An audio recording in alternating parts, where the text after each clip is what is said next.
दोस्तों नमस्कार, जय हिंद, जय श्री राम, वंदे मातरम। कर्नाटक का आज रिजल्ट आया चुनाव का। सबसे पहले सभी कांग्रेसियों को बहुत बहुत बधाई। और कांग्रेस ने बहुत शानदार प्रदर्शन किया कर्नाटक में, बहुत अच्छे से जीती, उसके लिए बहुत बहुत बधाई। बधाई मिलना भी चाहिए क्योंकि भारत है, ये हिंदुस्तान है, यहाँ लोकतंत्र है। लोकतंत्र में कोई भी जीत सकता है, कोई भी लड़ सकता है चुनाव। लेकिन चुनाव लड़ता है, वोट कौन देता है? वोट जनता देती है। अच्छी बात है। ख़ासतौर से हिंदू भाइयों को सबको बहुत बहुत बधाई। जिस पार्टी ने राम का विरोध किया, जिस पार्टी ने बजरंग दल को बैन करने की बात की, जो पार्टी बार बार आपने हज़ारों भाषण सुने होंगे, मैंने मोदी का एक भाषण ऐसा नहीं सुना जिसमें उसने ये बोला हो कि अपना इस्लाम को ख़त्म करना है, इस्लाम को हटाना है। लेकिन मैंने हज़ारों भाषणों में राहुल गांधी को ये सुना कि हिंदुत्व को मिटाना है, हिंदुत्व को ख़त्म करना है। हिंदुत्व और हिंदू अलग अलग है, पर हिंदुओं को समझ में नहीं आती कोई बात।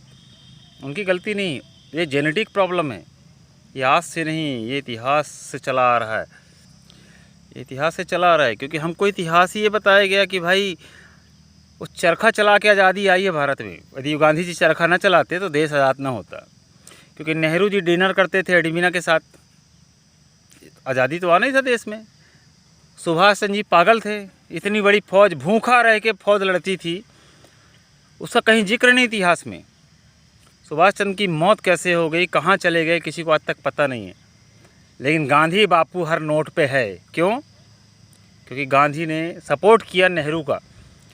एक वोट नहीं मिला था नेहरू को, एक वोट रिजेक्ट था। बाकी के सारे वोट, जब संविधान सभा में वोटिंग हुई थी ना, तो नेहरू को कोई पसंद नहीं करता था, ना नेहरू को किसी ने प्रधानमंत्री बनाया था।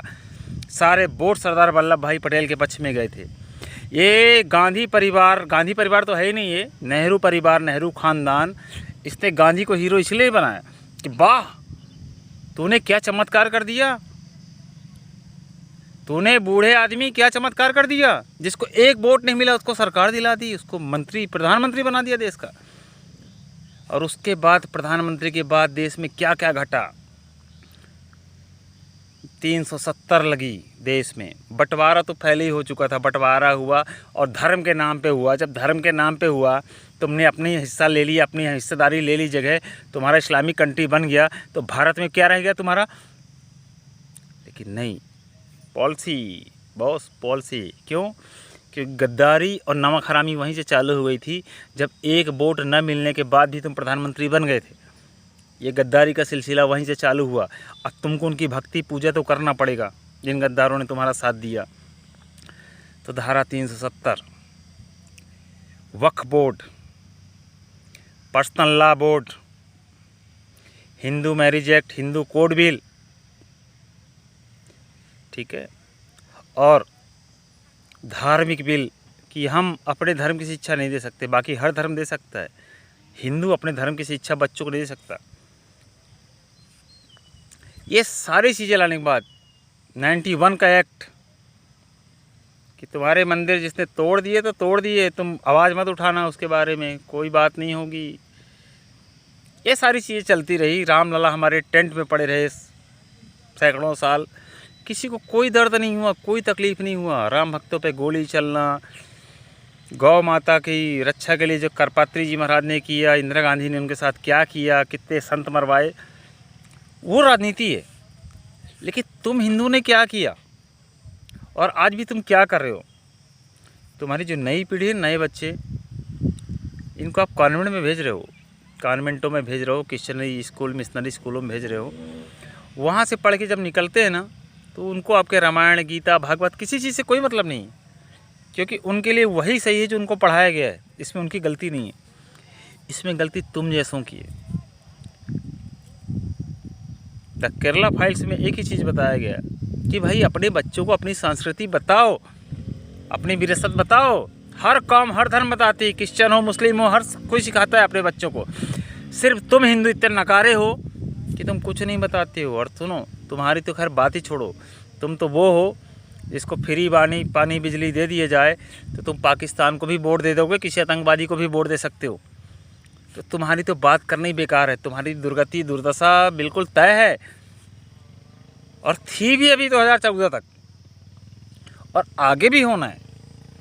क्यों?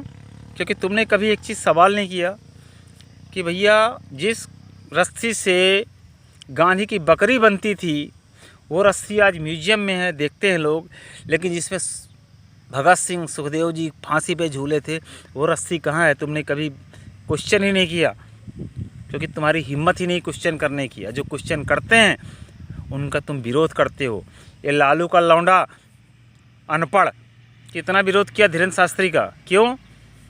क्योंकि वो आदमी हिंदुत्व का प्रचार कर रहा है, हिंदू धर्म का। क्या बुरा है भाई? आप मुस्लिम, आप अपने धर्म का प्रचार करो, वो हिंदू है अपने धर्म का प्रचार कर रहा है। लेकिन जब हिंदू धर्म के प्रचार की बात आई, अरे बाप रे, देश में इतना प्रोपोगंडा, इतना प्रोपोगंडा, उसने सेना बना ली अपनी रोकने के लिए। पर उसकी औकात, उसने मुँह दिया पैंट में जब देखा कि बाप रे, बाबा के इतने समर्थक, इतने सनातनी हिंदू अभी जिंदा हैं। ऐसा नहीं है, हर सनातनी मरा नहीं है, अभी बहुत सनातनी जिंदा हैं। उसकी वजह से आज बिहार में कथा हो रही है, वरना एयरपोर्ट से ही रवाना कर दिया। तो बंगाल होता ना, बंगाल में तक केरला स्टोरी में बैन लगाई किसने? ममता बनर्जी ने। हाई कोर्ट ने फटकार लगाई, सुप्रीम कोर्ट ने। ठीक है, ये वही कोर्ट है, हाई कोर्ट भी वैसी कोर्ट है जहाँ पे अतीक अहमद का मुकदमा सुनने से मना कर देती थी। कोर्ट भी क्या करेगा? इतना घटिया संविधान है भारत का, इसमें चेंज क्यों नहीं हो रहा भाई? तुमको सेकुलर वर्ड घुसेड़ना था तो तुमने संविधान चेंज कर दिया। तुम अपनी मर्जी के हिसाब से संविधान चेंज करते आए, लेकिन किसी अच्छी चीज़ के लिए तुमने संविधान चेंज नहीं किया। हमारा ज्ञान वापी वो फब्बारा है, शिवलिंग, अच्छी बात है, फब्बारा है,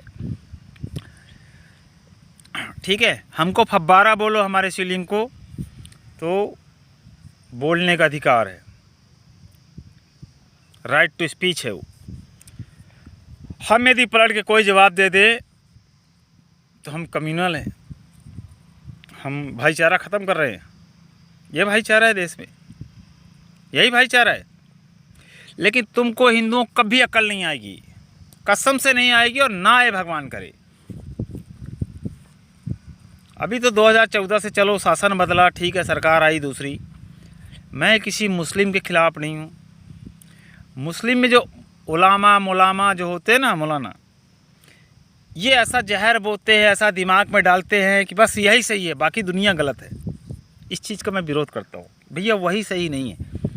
अब तथ्यों को पढ़ो और वही शिक्षा बच्चों को दो, आगे बढ़ाओ उनको। कोई मौलाना नहीं चाहता कि हमारे समाज का आदमी कमिश्नर बने, कलेक्टर बने, डॉक्टर बने, नहीं। उनकी इच्छा ये है कि ये यही करे जो हम चाहें, और जो ऐसा करता, जो सच बोलता है, उनका दुश्मन हो जाता है। रिजवान अहमद को, रिजवान रिजवी जी को देख लो आप, बहुत सारे लोग ऐसे, तो वो नफरत फैलाते, जहर, ठीक है। कुछ हमारे धर्म में भी है, हर धर्म में वैसे लोग मिलते हैं, ऐसा नहीं है। वो जहर फैलाते हैं, लेकिन अंतर ये है कि हम उस जहर का विरोध करते हैं। हमारे जब राणा का इनकाउंटर होता है, शर्मा का होता है, दुबे का होता है, तो हम उसको एक माफिया गुंडा मान के उसकी थूकते हैं, ठीक मार दिया उसको। लेकिन जब अतीक अहमद का होता है तो लाखों लोग आके चिल्लाते हैं, अरे बाप रे, धर्म देख के मार दिया, मुस्लिम था इसलिए मार दिया। इस चीज़ में दुख होता है। या वो ओवैसी जैसे नेता ये दिन रात यही कर रहा है। सबसे ज़्यादा तो लड़ावा ये रहा है, ये जो बोले हैं हिंदू मुस्लिम भाजपा करती, भाजपा नहीं करती। हिंदू मुस्लिम ओवैसी जैसे नेता कर रहे हैं देश में। क्यों कर रहे हो भाई? अभी तक तो सब लोग बहुत अच्छे से रहते थे। अब कोई बोलेगा कि भाजपा का जब से राज आया तब से ऐसा हो रहा है। मेरा भाजपा से कोई लेना देना नहीं, मैं भाजपा को नहीं जानता। लेकिन हाँ, RSS, विश्व हिंदू परिषद और बजरंग दल, तुमने बजरंग दल की बैन की बात की कर्नाटक में, आप जीत गए। हिंदुओं खुशी मनाओ, लड्डू बांटो, तुम इसी लायक हो, ठीक है, बढ़िया, जीतना भी चाहिए। जिसको जनता वोट देगी वही जीतेगा। बजरंग दल 1 लाख यूनिट खून डोनेट किया है 1 साल में। लिम्का बुक ऑफ रिकॉर्ड में दर्ज है नाम। कौन सा संगठन है बता दो भारत में? क्या उनने खून अपने लिए डोनेट किया, भाजपा के लिए किया? नहीं, आम लोगों के लिए। ये सेवा करने वाली संस्थाएं हैं, बजरंग दल, विश्व हिंदू परिषद। हाँ, कहीं गलत होता है तो एग्रेसिव होकर कार्रवाई करते हैं तो बुरा लगता है, लेकिन वो राष्ट्र के प्रति समर्पित हैं और जो राष्ट्र का है वही सब कुछ है। समझ में आ रहा है ना।